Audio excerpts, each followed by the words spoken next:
So yeah, it's wisdom, God's light. You know, because sometimes, or actually it is a sign of self-confidence having realistic goals, but these are not like people say, oh, you have to be realistic. If you chase after this goal, you have to work really hard for the next 4 or 5 years, or 3-4 years, and it's like, yeah, but if I work really hard for that amount of time and keep learning along the way, then it will be achieved. You know, it's doable if I put in that amount of effort for that amount of time. So that's wisdom, you know, and wisdom brings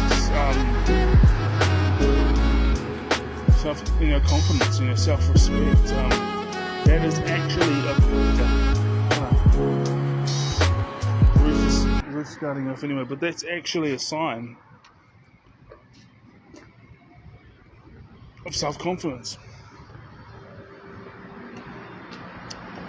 If you know that you set goals that are like, okay, I have to put in 100% effort, but if I put in 100% effort for the sustained amount of time, 3 or 4 years or something, then I'll get it, you know. But then if you have these, it's like, imagine me, okay? I put myself in your guys' shoes, okay? Now, I'm not Gen Z, I'm a millennial, so Gen Z's got higher depression rates than what millennials did at your guys' age, percentage-wise, but I was undiagnosed autism and undiagnosed ADHD, so I think that I'd be able to relate. But it's like me saying, oh, you know, I started. Hello, how are you? I started training Taekwondo when I was 28 years old, so and then tried a couple of other things, and then now I'm just going to stick at Krav Maga, right? So imagine me saying, all right, you know, imagine me when I turned 28, 30 years old saying, okay, my goals that I'm setting up for myself is that I'm going to become UFC World Heavyweight Champion. Like, setting unrealistic goals that is just crazy like that is actually a recipe for disaster. And not only is it a recipe for disaster, but it's a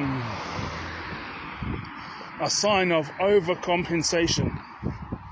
You're overcompensating for your low self-esteem. Now, if you're naturally good at it and you've been doing it since you were a teenager or young child, then that's not ridiculous. That's not unrealistic. It'll be real hard, and even if you don't make it, by the time you get to 30 years old, if you haven't made it, you're like, well, you're still going to have achieved a lot of really good things.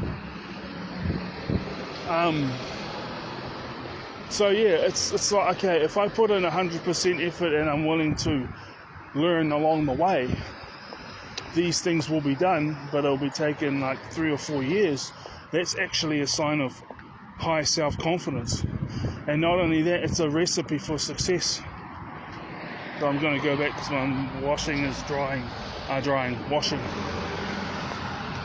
And then I'm going to put it in the dryer, and then I'm going to go get my groceries.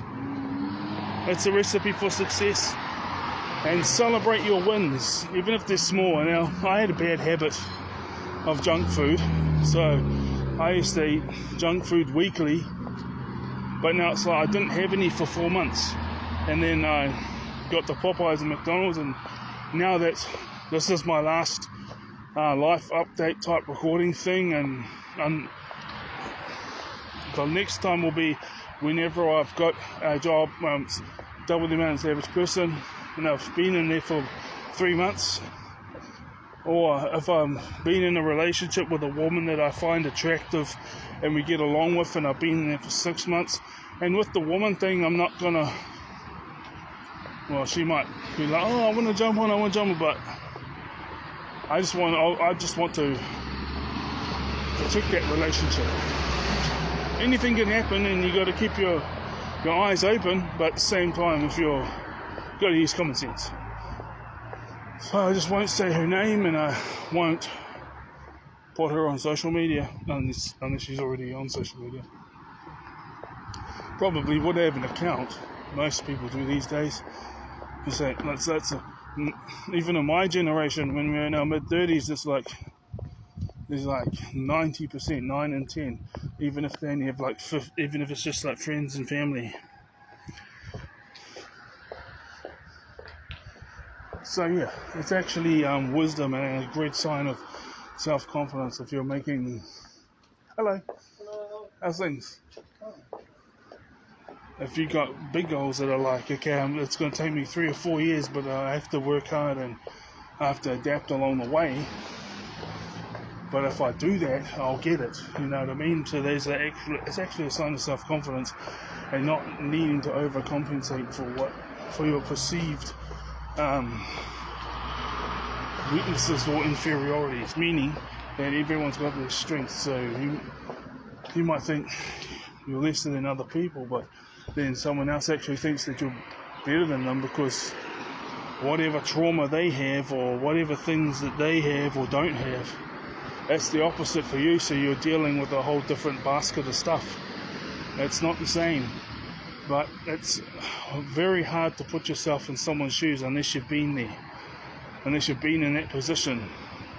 And then over time you're like, well, you realize that, so the amount of emotion behind their trauma is the same as yours. It's just nowhere, it's just not the same.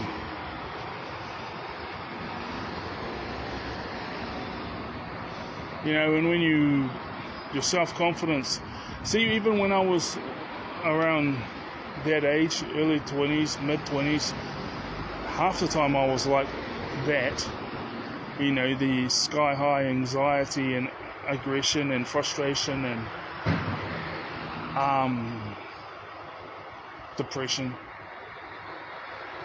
But I was always taking it out on myself, though. You know, I would never go and...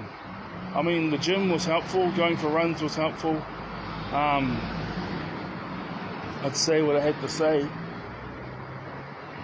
weekly or whatever, but, you know. So, I felt that same level of joy and happiness and contentment and peace. You know, it was half the time it was sky high joy, happiness, peace and contentment, and the other half it was like sky high anger, frustration, depression and anxiety.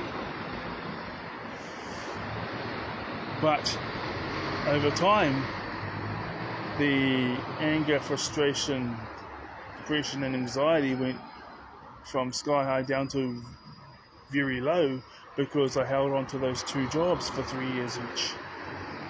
And my accomplishments at the gym and fitness and doing martial arts.